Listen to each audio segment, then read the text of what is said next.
Quick question was, we cover Ansonia and Derby as well, and these are places that are pretty reliant on services, particularly mental health services.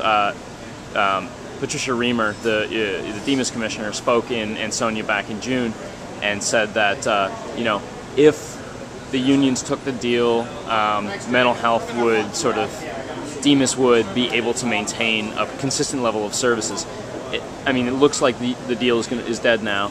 So for people who are reliant on those services, particularly Demas in places like Ansonia and Derby, what can they expect to come down from Hartford in terms of Demas funding? Well, we're in the process of executing $700 million in cuts to the budget because that's the hole that we have to patch. I don't think that the concessions possibility is dead. That's for the unions to decide.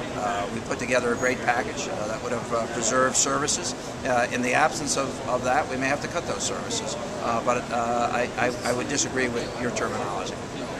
Which terminology? That this issue is dead. I think a substantial number of state employees would like to see this package. In fact, it was approved by 57% of the people who voted for it. So we're going to do our best to maintain the safety net, but we also do have to accommodate $700 million of additional cuts. So you're still hopeful that the unions can vote again?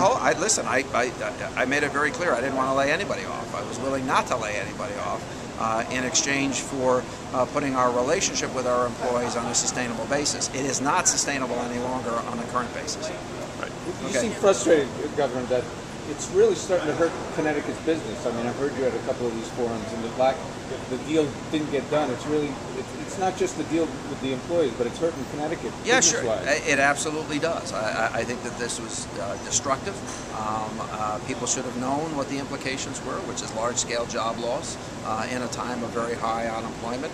This is not optimum by any stretch of the imagination, but we've got to get our relationship with our employees on a sustainable basis.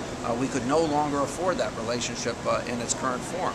Listen, I didn't create this mess. I got hired to straighten it out, and that's what I'm going to do. One way or the other, we're going to right this ship. Anybody else? Okay.